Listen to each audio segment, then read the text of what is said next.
Hey everyone, Tom here at Cerulean Bay. This is just a quick intro to an awesome conversation that I had with Amanda Falkenberg. She's the creator of the Moons Symphony. And if you're wondering what that might have to do with tropical escapes at home, check out this episode and you'll find out all about it. Amanda was kind enough to give me access to a few of her music files, so I'm going to include 3 music samples. They're just short clips that are anywhere from 90 seconds to 2 minutes long so that you can experience what her music is about. I'll have one clip here before our conversation, and then I'll have 2 at the end of the show. So stay through the whole thing. Check it out. I think you're going to love it. This first clip is inspired by one of Saturn's moons, Enceladus, and then the last 2 clips will be inspired by the moons Miranda and Europa. Thanks.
And now let's meet Amanda Falkenberg, the creator of the Moons Symphony.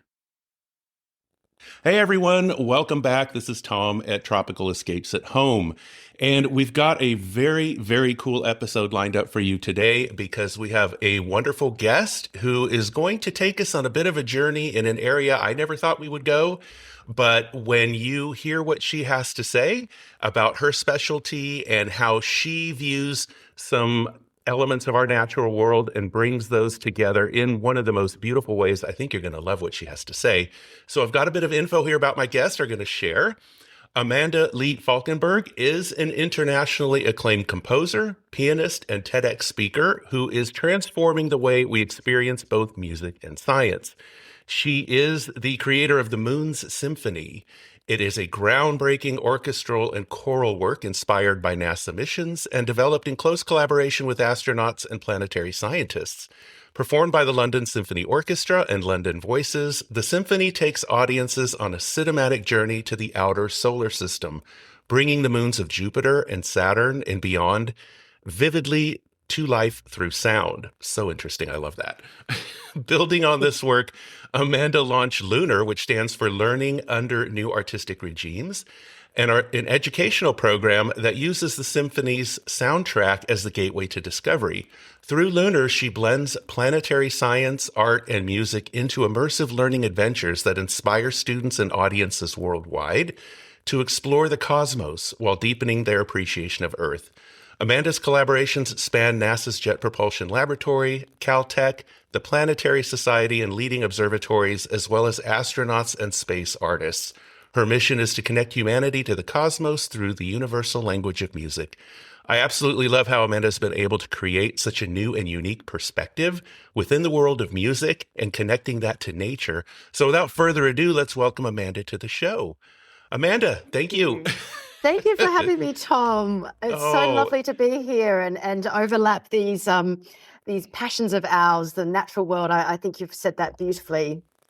Oh, well, thank you very much. And as the listeners of my show know, we are based on the tropics, and it's kind of a simple premise that people love tropical vacations. They're either down in South Beach in Miami there, or they're traveling to Hawaii, or doing those bucket list trips here from the US where you're off to places like Fiji or Bali or even some of those places a lot of Americans don't know about, like the Seychelles and Mauritius and the Maldives. And I try to introduce people to those wonderful places too, in the sense that if you're going to take a long plane trip like to Europe or something like this, go to someplace new, go to someplace different.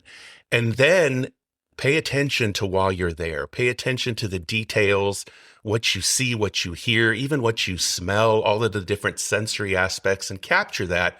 Bring it home, create your own little tropical escape at home, whether it's a corner in a room or it's your a whole room or maybe even your whole house, so that you have a place to retreat to that's authentic. It's not some generic commercialized version of the tropics. It's the real thing based on real artwork and music and food or whatever it is until you can travel again. So that's basically what I do. And I love, after seeing your profile and what you do, about a whole form of music based on a whole different concept of the natural world, because it is the natural world.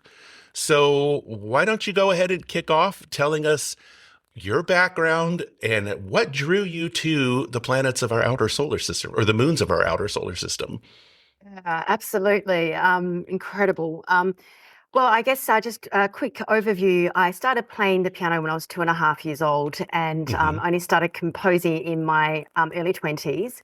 And I started off in the ballet studios, watching Hmm. dancers and then crafting music to capture the essence of their movement. And then that led to film composing, and something that I had spent the last 30 years involved with. And I've always been fascinated with astronomy. I've had no formal training in it whatsoever. I've been too Oh. busy being a concert pianist and a composer and a film composer. And I literally stumbled across an article that mentioned the 10 weirdest moons of our outer solar system. And I'm an absolute full moon lover. I'll always be celebrating full moons. And so I was in the middle of writing a piano concerto called Crossing of the Crescent Moon, and stumbled across this website, which I got so riveted by. And I remember seeing this collection of moons before me and going, oh my God, these moons need music. These moons need emotion, because I didn't know they existed. I don't come from that background. And I know the power of music, especially being a film composer, and how um, persuasive music can be to help people engage with the topic, the themes, whatever a director is trying to convey. And I thought, here is my chance to bring their worlds so that more people, through music, so that more people can find out about them and experience them and be as enamored as I was by them. And that's how my that's how my story really started. That's Oh, it. I just think that's amazing, because most people who are untrained in the world of space and the solar system and what NASA does, you only see what's presented to you either on the news or through a documentary, or, there's a flyby of a particular moon. Like, I remember the imagery that was coming back about Titan, one of Saturn's moons, I believe. And you presented with the imagery there, and then you have kind of the artist renderings, and they kind of enhance it so that you can get a better image of what it potentially looks like. But then that's it, and I've always thought it's kind of a very limited thing, and to me, I thought, well, if people are very interested in this, what else can they do other than an artist's visual rendering of something? And the idea of putting music to it and bringing them to life, I just thought that was so unique and so interesting. So, with your background in film, I'm just wondering, because a lot of that is there's a lot of fictional things in the world of film. Anything historical based is going to be based on what we have here on Earth in terms of history and pictures and documented things. When it comes to describing the planets in music, I mean, how do you do that? How does this, a place you haven't seen or seen a lot of imagery, speak to you? Well, a brilliant question. I go to what I know as my process as a film composer, which is what I call my incubation period. And I will Hmm. not write any note of music until I've fully gathered all the information I need, like reading a script before you're about to set it to music, or reading a book Hmm. that's about to be converted to a film. And that's my approach. That was my approach with this. So it started off with the aesthetics, really, like looking at these moons and selecting them based on their geological, just the way they looked aesthetically to me and how I Hmm. resonated with that. Like Titan's an obvious one there, and Europa with the icy crust, of course, the volcanic world of Io. They were Yeah. like no-brainers. The beauty of Saturn and its moon Enceladus and what they found through the Cassini mission is absolutely breathtaking. So, I mean, we can get into that later, but so I Hmm. was spoiled for choice because of the latest the latest missions, like the Voyager missions, the Cassini mission, now the Europa Clipper mission going back to Europa. So that was initially how the inspiration guided my craft, and Hmm. that's what led me to then start doing further research. And I stumbled across a whole bunch of science and was riveted by what I was seeing, but there was inconsistencies showing up as well. And I'm like, oh gosh, the internet's a great place, but there's some mismatch in what I'm being fed information. I'm a teacher at heart. I like things to be, Hmm. anchored in accuracy. And so I turned to my husband one day and I'm like, I need to speak to a moon specialist or someone who can help me, figure out what is the truth here. What's the information that I need to be following here? And I came across a particular character, I like to call it, and I researched who he was. He was dressed in an Eskimo gear talking about Moon Europa, which I decided to craft music for. And I found out he was from NASA. And I'm like, I'm just going to email him and see if he'd be willing to talk to me on a Skype and sort of sort out some of the characteristics of Europa. And he was at NASA. And it's one of those black hole emails that you're never sure they're going to, Yes, respond I know to. those. So I I gave know it those. a very low chance of any correspondence. But 7 days later, he did respond and say that my project sounded super interesting and agreed to talk with me. And so we had a wonderful conversation about the type of rocket that was going back to Europa and the type of instruments of the spacecraft. And so he could really level out more of the information about this world and what I was Hmm. trying to convey musically. So that's when the science started jumping on board, not just the aesthetics of the worlds. And Yeah. that's when I started to bring the choir in to sing the science, give it more outreach, more relevance. That's when my plan for the Lunar program was Hmm. born through the creation of the Moons Symphony. I always knew I would unpack it as this really immersive, multi-sensory opportunity for people to engage with a soundtrack that's going to guide the scientific stories, which just got me so excited, just from that perspective. So the journey is still continuing. The symphony might be finished, but the Lunar program is still to be launched.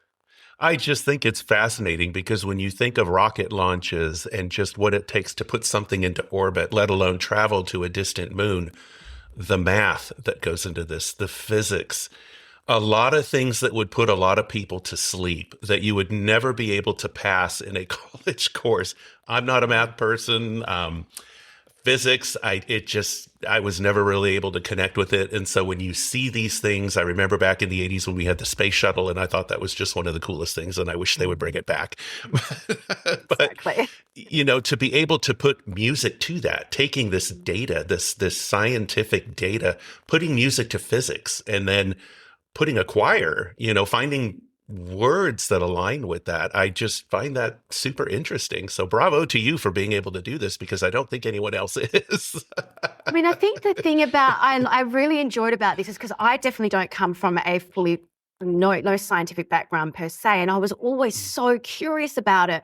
And so when the science started knocking, tapping me on the shoulder through the process, I literally got so excited. I'm like, here's my chance to bridge these worlds of music and science that there are Hmm. so much in common. There is more than you would think, actually, more than most people would think. And I was really enjoying the comparison of the two seemingly different realms and blending them in this, what I call the theatrical platform to showcase and have science and music sharing center stage, which doesn't often happen.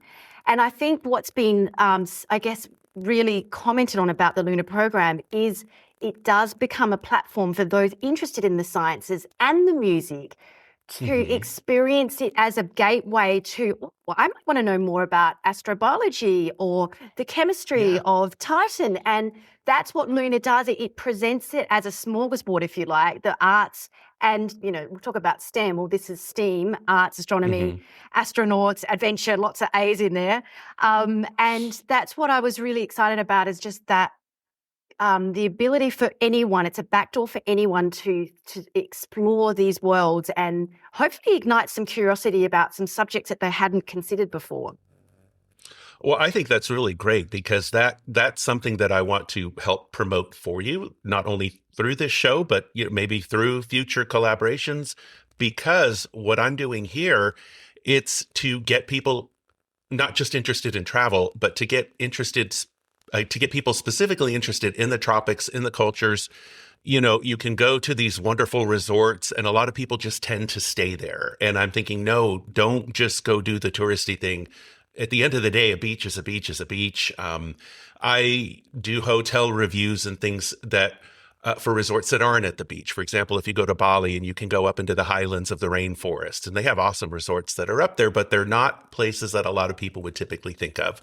Rainforest resorts in Costa Rica, for example, for people to go and experience nature, spark that interest in something else. It's not just a vacation. You can go get a cocktail anywhere. What is it about Costa Rica? Why did you choose that? And I ask questions in what I write and guests who I have on the show about those things. So for me, this is kind of the same thing. It's to spark an interest in something that you didn't expect, something that's different, somebody that's listening to your music and thinking, you know what? And if they are math inclined or just astronomy inclined or something, I don't know how many people are in that field. To me, it's never enough, especially when there's talk now of, sending people to Mars and beyond and all of this. I think you need a good force of people in this. And if whatever little part I can play to get people interested just in other things. And to me, this is one of those very unique things. It's through music, just to, again, spark that interest in our solar system. There's always new things to learn. We're just on the cusp of this. I don't even know if it's just the tip of the iceberg. I don't even think it's that when it comes to the moons and the planets and things. One day I would love to be able to travel to these places, but so well, Oh, go ahead. I was just going to say, to your point, it's really interesting hearing you sort of go about it in that way, because now through Lunar, my educational program for the Moons Symphony, the mothership, I like to call it. The mothership is the Moons Symphony, and Lunar is the companion guide, like the Earthling's guide to the Moons Symphony. And how I'm designing each of the modules, each of the 7 moons becomes a module. But the way I'm designing it is through a trek, Tom. So I'm likening, astrotourism, if you like, the hotspots of the outer solar system. And so, for instance, there's a massive volcanic feature on the volcanic world Io, the moon of Jupiter, hundreds of exploding volcanoes. And I don't know if you've come across the Loki Patera, which is a very quiescent volcanic feature, and it's the most powerful volcano in the whole entire solar system. But its eruption style is very different than the usual, dramatic eruptions that we typically see on Earth. And so one of the treks is devoted purely to that volcanic excursion, if you like. And, I liken it to, imagine, the shores of you talk about your beach, the shores of the beach that you visit. Well, I'm sort of positioning that excursion on Io as, imagine, we're swapping the bathing suits for space suits, but imagine the lapping shores of this massive caldera called Loki Patera. So I'm constantly looking at your plan of travel and adopting that analogy for the Lunar program. Oh, I think that's really cool. That's cool, because when I look at these images that are made available of what potentially these moons look like, just maybe through an authentic photograph that was taken from a flyby, and then what they're pulling together, based on all of their scientific data about what this moon must look like, what the activity must look like. I find that interesting. And again, it's not my background, but I'm sure if I do, a lot of other people do as well. There was even, I want to say, I don't know which moon this was, but one of them, it actually rains diamonds. Have you heard of that? Where it was one of Saturn's moons, I think, where they think when it rains, some things crystallize and it rains diamonds. I'm pretty sure this is ringing a bell in my very initial research phase. Yeah. I remember coming across that, but then Enceladus stole my heart and I went after Enceladus. So but let's cross-check that with each other after the Yes. show. Oh my gosh. So one question that I was going to ask is why the moons though, and not the planets themselves? I know we know a lot more about the planets, but was there something missing with Jupiter or Saturn or even Neptune compared to the moons? Are the new frontier. For instance, NASA's just launched a multi-billion-dollar spacecraft to Europa, which they believe has the hallmarks of potential microbial life underneath its 20-kilometer ice shell. I've heard Because that. of it's the new Goldilocks zone, Tom. This is what this is all about. And it was your Mm. the Voyager mission that you mentioned earlier on that really set a new paradigm shift about where life could be experienced beyond the traditional Goldilocks zone, which is, favored around Earth and the proximity to the sun. Now this new volcanic energy could sustain potential lives on these far-flung worlds in the outer solar system. And that's what the Voyager mission really brought back from its legendary tour of the planets.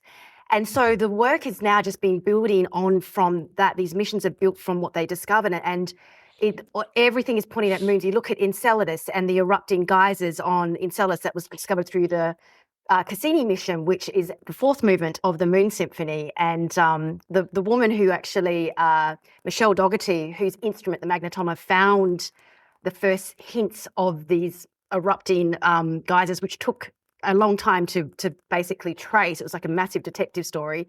That could be holding. They didn't even have the sophistication of instruments to detect if there could potentially be life in these geysers because they weren't expecting it. And so there's talks about a mission to go back to Enceladus to investigate the geysers and whether there's microbial life potentially in the zone. So this is what's happened, and we thank Voyager. That's brilliant. I mean, yeah, and it's just I'm hoping in our lifetime we'll be able to figure out as much as we can to know more than we know now, because I find it super interesting. It does take a while to get to these moons, if I am not mistaken. So, and I know now Absolutely. it's Voyager, I think it is, that has now drifted out past Pluto and is the furthest man-made object, I believe, in It, space. So yeah, and it's Dr. still Linda transmitting. Spielker is the Hmm. lead project scientist. She took over Ed Stone, who was legendary Yeah. Voyager scientist for that. So yes, and I believe next year there's an anniversary for one light day that the Voyager spacecraft will be from Earth. I believe it's in August next year. And Oh, then wow. so there's lots of milestones coming up for that extraordinary legacy mission.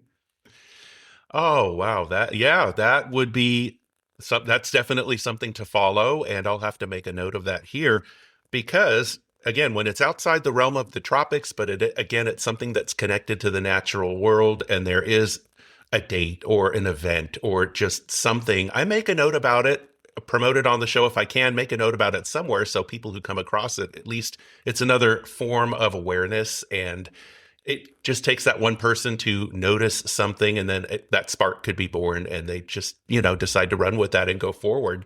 But I think here with what you've presented about the moons and how they're the new frontier, because it's just something, it seems, that's only in the last 10 years. Has it even been 10 years that we really know as much as we know about the moons? Whereas, I remember as a kid learning about the solar system in school. That was a long time ago.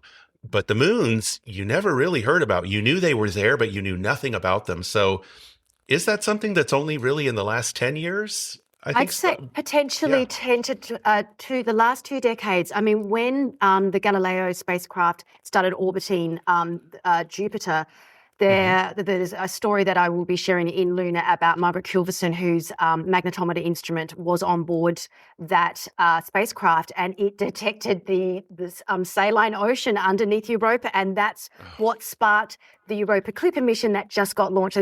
These missions take decades in the making, and there was compelling evidence for them to return to that moon of Jupiter. So, and especially when you're dealing with, moons beyond the asteroid belt. I mean, we're beyond Mars here, and deep space missions. As these scientists say, you have to be so obsessed by them because you're going to be in it for the long game. And, and that's another parallel with scientists and musicians. I mean, we're both in it for the long game and, honing our skills and just being patient with how our craft, evolves. And so, there's really fun parallels. I'm curious with that, with the relationship with the scientists and just everybody you need to connect with at NASA or JPL, Jet Propulsion in California, if I'm not mistaken, right? Yes.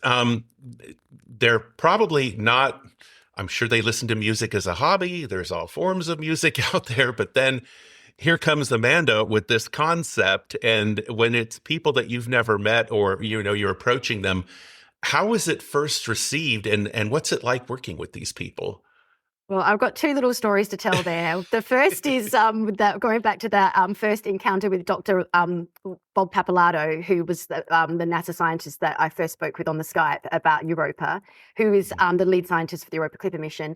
And halfway through our conversation, he says to me, Amanda, I think the scientists would be really interested in what you're doing. And I sort of kind of went, really? He said, oh, yes. And then one thing led to another. And then I just given the TED Talk a couple months later, and he shared it with Dr. Linda Spilker, who was the lead scientist for the Cassini mission. And she became transfixed on my project and invited me to go and present to the Cassini scientists, one of their last meetings at NASA JPL. As I'd finished writing the movement Titan and Enceladus, which was all part of the Cassini mission flybys. And so she invited me for a 20-minute presentation in the von Karman Auditorium to present to the very scientists that had inspired, the scientific stories of those worlds. So it was such a pinch me moment. It was such a milestone in the journey of this because here I was sharing the inspiration, but without them and their missions, it wouldn't be, it was just this beautiful virtuous circle that was taking place. And, you would be so surprised how many people came up to me after and said, I sing in a choir. I used to play trumpet. I think it's widely underestimated about how the scientists' musical passions have, just been sort of, I don't know, maybe I just feel like with my interactions with them, it has been the absolute opposite with my experience and their love of music and theatre. Yeah. The word overlooked came to mind, that when you come to scientific data and music and any connection that can be made, it's just overlooked. It seems very unlikely. Again, if you're not a musically inclined person or you're not a scientific person, you would just never think of making that connection. Yeah. So I think that you're opening up a whole new world for them too. They're doing their very physics, math, science oriented work. And by bringing in music, which is such a positive emotion based thing, that you're putting life, you're bringing some warmth into it. Because I don't know, maybe it's because I'm not a scientist, but when you're looking at all of this data, it's just very factual. There's no emotion to it. It's not a warm thing or a cold thing. It's just there. And, you've got to do whatever you need to do to get this mission done. But I don't know. I just love the connection that's made there, and how what you're doing is providing something to these scientists and engineers and everybody who's involved, by connecting this with music. I just think that's a wonderful thing you're doing. I think your word overlooked is really accurate, actually, because the amount of, I had some women that I chatted to during a tea break or something. I presented at the synergistic meeting for Europa Clipper and the JUICE mission, which is the European Space Agency, two spacecrafts in the same planetary system for Europa and Ganymede is pretty riveting. And one of the scientists came up to me and said, thank you so much for sharing and doing what you are doing, because she was involved with the Cassini mission, and of course, disintegrating the spacecraft into Saturn was a highly emotional experience for a lot of these scientists. And So the platform of having music there to allow them for that emotional release in some ways. And she was saying, I had to, it was a really struggle for us to say goodbye to our spacecraft. And so you're right, it's just bringing that emotional element into this incredible world of science, and equally science into the credible world of music. I just saw them as such a great marriage, and what a Mhm. perfect opportunity through the universal language of music and space to unite us as earthlings experiencing the cosmos together. Oh, definitely. And I think you expressed that perfectly. Here are people who spend years and years and years working on a project only to see it disintegrate in a planet's atmosphere. Its mission is done. Now it's gone. Yeah, Yeah, that has to be sad. yeah, There has to yeah, be, yeah, if you think about that, it's again not just a cold and heartless thing. These people are very connected to their work, and yeah, by putting music to it, yeah, there's a form of release, of a form of emotion that otherwise I don't think people would be made. This makes people know about that. If you're putting out a particular piece of music and they know what this is about, I think that helps highlight, you know what? This is people's passion. This is their hard work. And now it's over. It's almost like the death of something that they really, really love. And that does have meaning. That does have value to it. And it's opening my eyes to it. It's just not something you ever think about. It's just a science project that's come to end of life and now they're going to go on to the next thing. But when you look at all the people behind it, yeah, bringing the music and just ways for people to express themselves through that, I think it's just a brilliant thing. And again, overlooked, but yeah. And a yeah. lot of the research was not just scientific research, Tom, and Hmm. it was watching these scientists talk about their missions and their instruments and their discoveries. The passion, the emotion that was coming through Yeah. was, I mean, I get goosebumps even just sharing this with you. And that's what I was also injecting into these stories is, that's why it felt like such a, like, again, this virtuous circle. It wasn't just the data, it was the human experience of them. I Yeah. mean, sharing with us their discoveries. And I wanted to capture that emotion just as much as the moon's emotion, the science emotions, the scientists' emotions into the music as well. Yeah. That really connects with me because when I look at again why people go to the tropics, and I've just always had a passion for the tropics, and to this day it's extremely difficult to put into words what it is. I live in Houston. My wife and I will go down to Miami Beach. We just love Miami.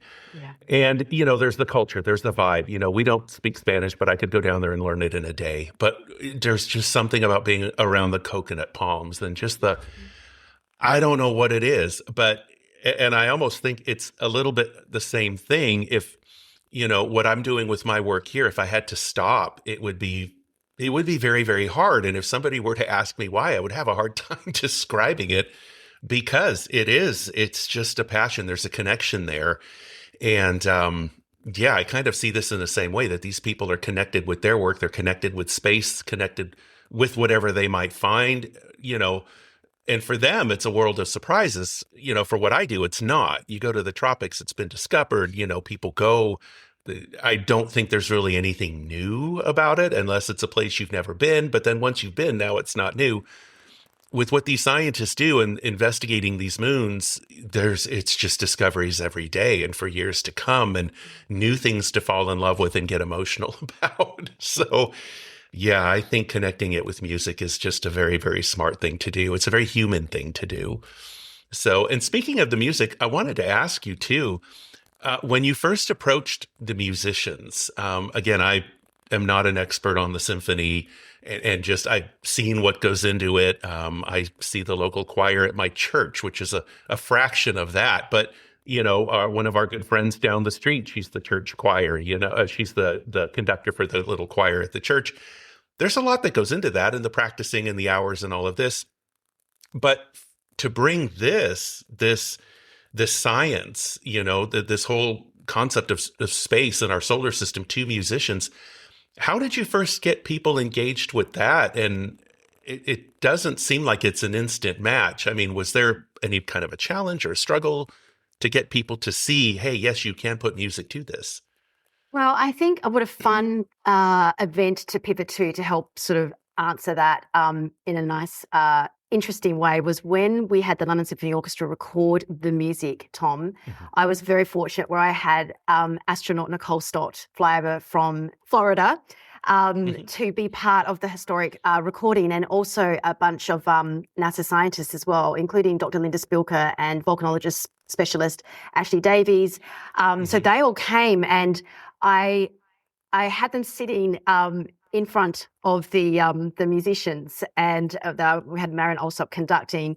And before they started playing the Moon's music, I wanted them to get up and speak about some of the characteristics of the world they were about to play, because this was my thing. I really want to merge the worlds of music and science, and Mhm. and I so we pretty much did that for every moon, and the feedback was quite really cool, actually, where some of the comments that were coming back was they've never had a session where they've had like planetary specialist scientists and astronauts come in and basically, do a quick preamble about this distant world they're about to play, and it was super well received. And of course these are all highly exceptional speakers that chair these big space science congresses. So they Mhm. were, so they got up on the podium and spoke to them. But what's been, so I think that was really appreciated. But I wanted that. I thought this is a beautiful chance, and to draw on their wisdom and their deep appreciation for music. So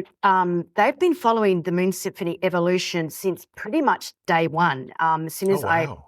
at least the first 3-4 months, I started knitting the team together, the scientific, the core team. And they're part of the Moon Symphony family, as I like to call it.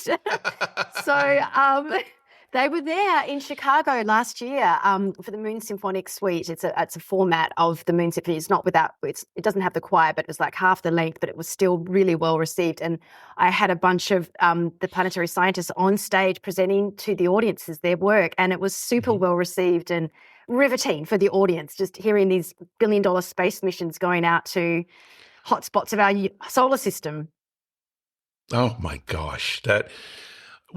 And so then with that now, with the Moon Symphony being established, this is something, these are events people can go and see, or how do people tap into this? Where can they find the Moon Symphony? Well, we're trying to land a world premiere, but Oh, wow. in the meantime, we have been fortunate to have a the Moon Symphony is very adaptable, so it does have some various formats that can be presented. So, for instance, Chicago Symphony Orchestra performed the Symphonic Suite last year. So that was half the length of the symphony and without Hmm. choir, but it had the immersive space imagery that was accompanying it. So it was um, uh, very transportive, and it featured all seven moons, but just the iconic moments. I'm very happy to report that on May the 1st next year, the Moon's Choral Suite will be premiered in Pennsylvania.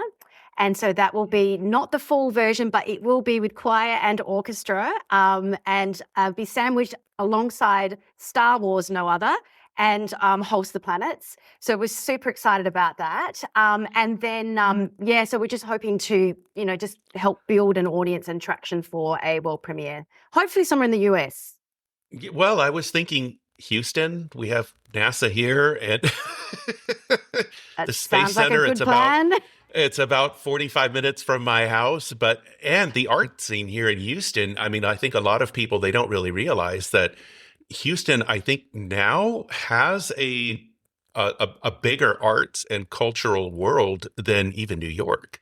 If you take the Broadway plays out, we're now the Houston Symphony, the Houston Ballet, everything that's here Yeah. surpasses New York, and I think LA is like we're running neck and neck with them.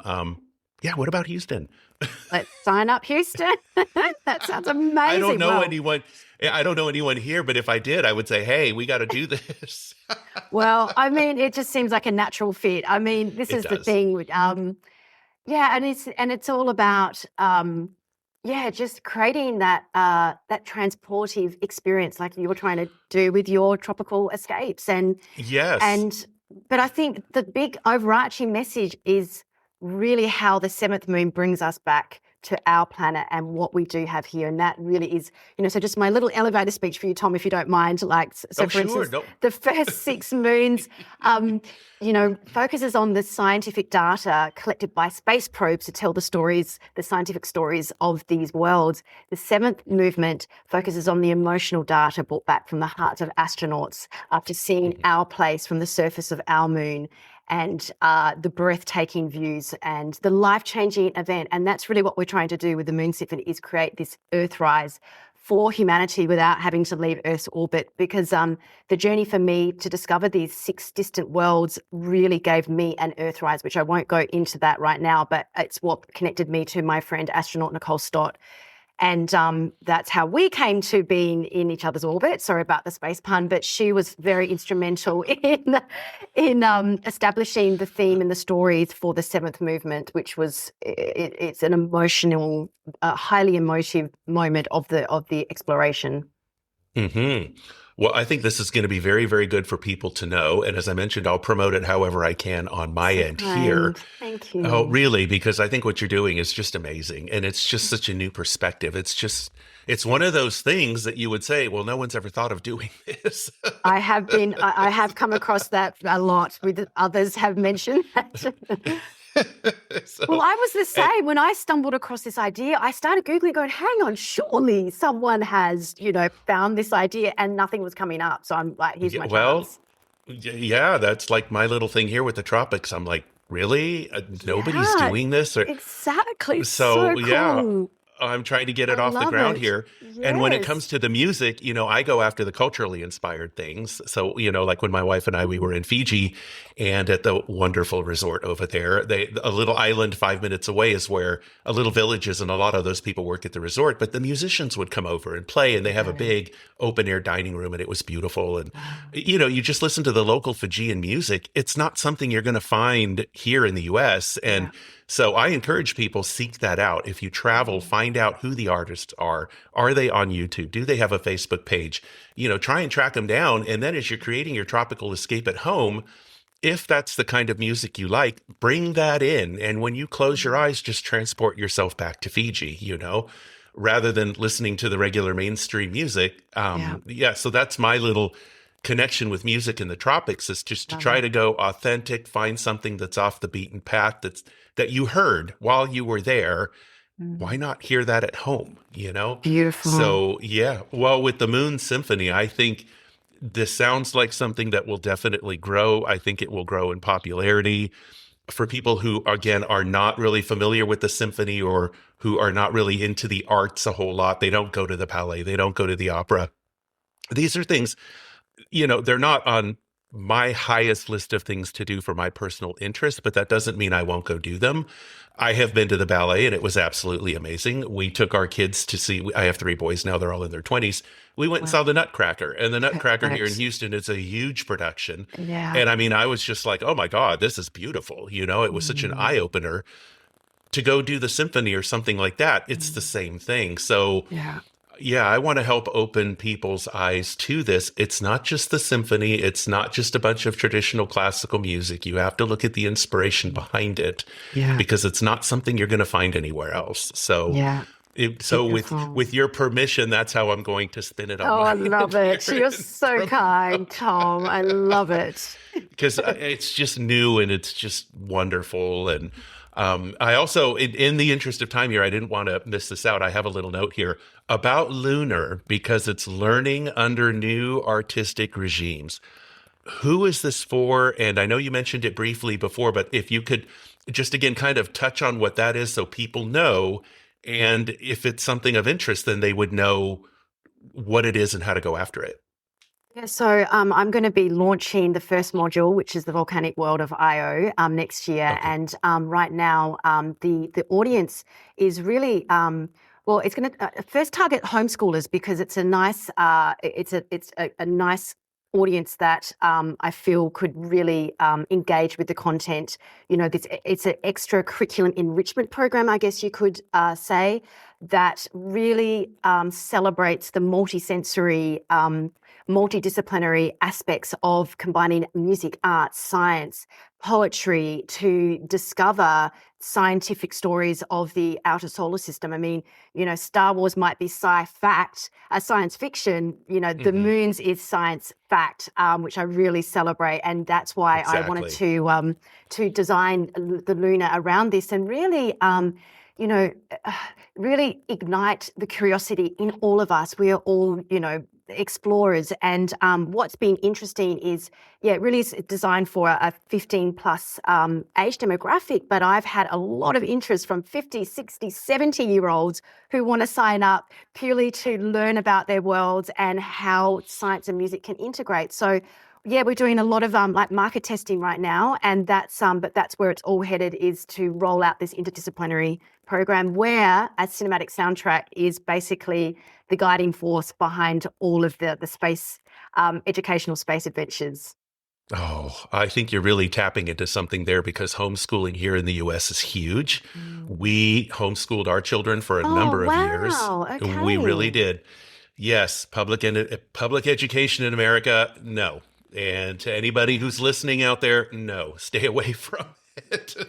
And, private education, there are some very, very good private schools here. It's very expensive. Not everyone can afford that. But even there, we just saw some different things were just watered down. And here in Houston, there's a huge homeschooling community. There's the homeschool store, which is absolutely amazing. And people are Wow. thinking, oh, well, what would we teach our kids in homeschool?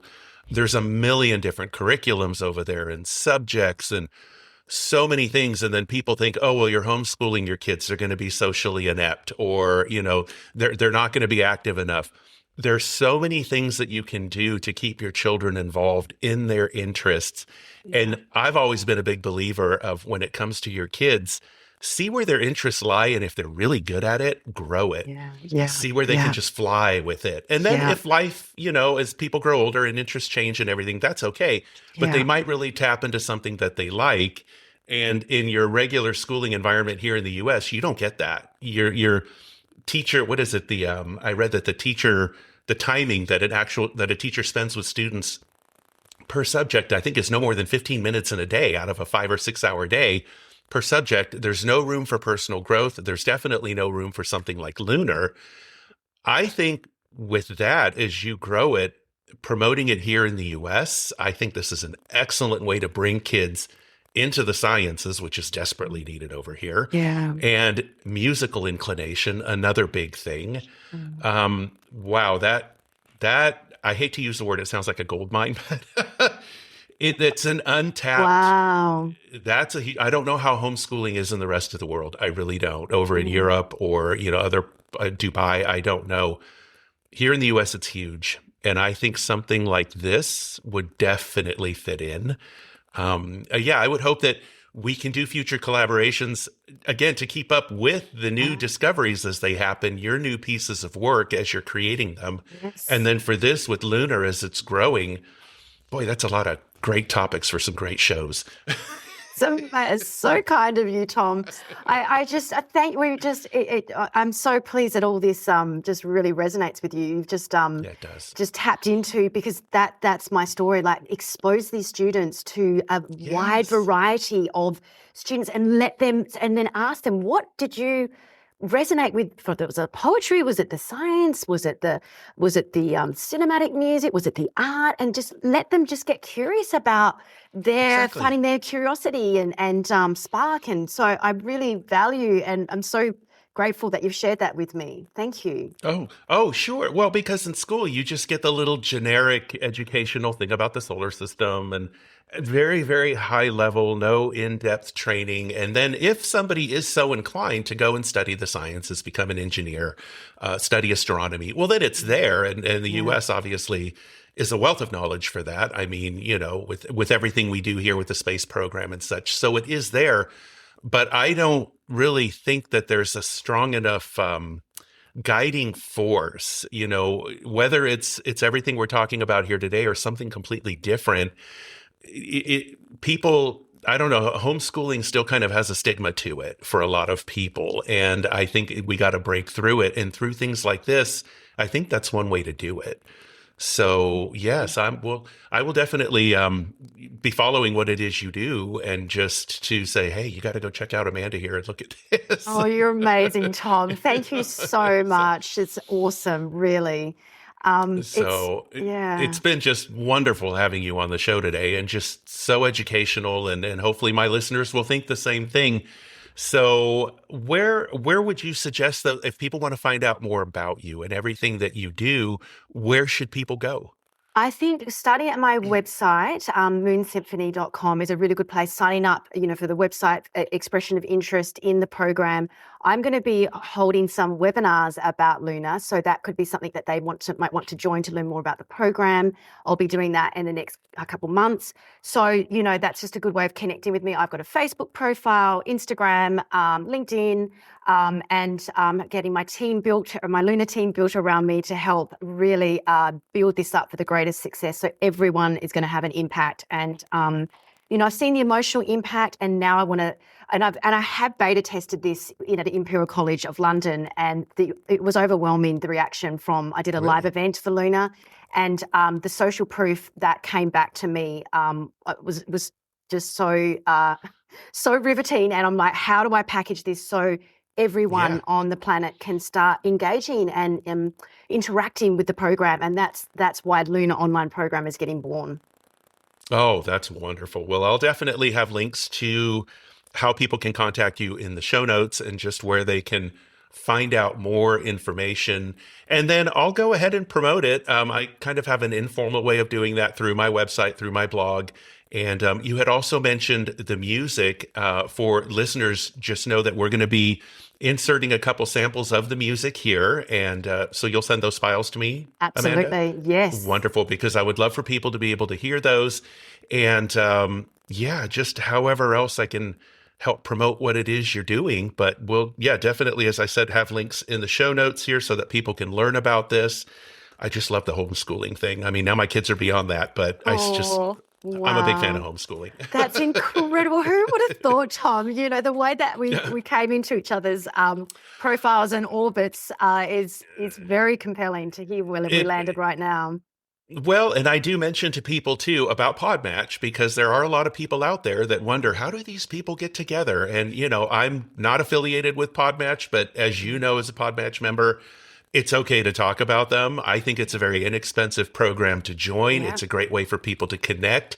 If any listeners out there, you have something that you would want to share, there's a wonderful network of podcast hosts that are available. You can be a guest, or if you have a podcast yourself, just check it out. That's how Amanda and I connected. Yeah.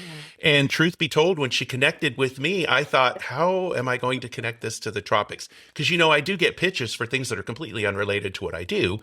And, there are people out there that just want to sell their product or service, and that's fine, but I can't do that on my show. I try to Yeah. keep it focused, and look for connections, though, that aren't run of the mill. And this is definitely one of those. Well, it's all about exploration and journey. So I felt that we were really It a is. good match. Yeah. Yes, you can explore the rainforests of Bali or the moons of Saturn. It's the same thing. It's the natural Yes. world. Yes. I love No it. resorts on the moons yet. Maybe one day there will Yes. be. Astrotourism down the line. Oh, Yeah. wouldn't that be fun? When you look at what people are going to be able to do 100 years from now, I think Mm, it's going to be pretty fun. yeah. Yeah. So, well, wonderful. Well, Amanda, I just really thank you so much for being on the show. Thank you for letting me Mm. know you were there, because, I wouldn't have found you otherwise. And I think this is going to turn out to be a great episode for the listeners. And again, I hope we can stay in touch, and I would love to promote you however we can. And I love what you're doing, Tom, and how we've managed to intertwine our worlds in this way. And I really look forward to staying in touch. And thank you so much for having me on, and best wishes and continued success with your platform. And I'll Oh, certainly be promoting what you're doing as well, for sure. oh, thank you so much. Because yes, those scientists and people in the orchestra, they need a vacation too, and the tropics is a beautiful place. Perfectly said. Well done. All right. Thanks Love so it. much, Amanda. Thank You you take so care. much, Tom. You too. Sure. All right. Bye Bye bye. bye. So that was my conversation with Amanda Falkenberg. Hopefully you enjoyed it as much as I did. She's just so amazing and so nice, and I think what she's doing is just truly interesting. So now I've got those last two clips for you. Again, they're very short, just 90 seconds to 2 minutes long. One is inspired by the moon Miranda and the other by the moon Europa. Thanks again for joining. Please enjoy. Thanks.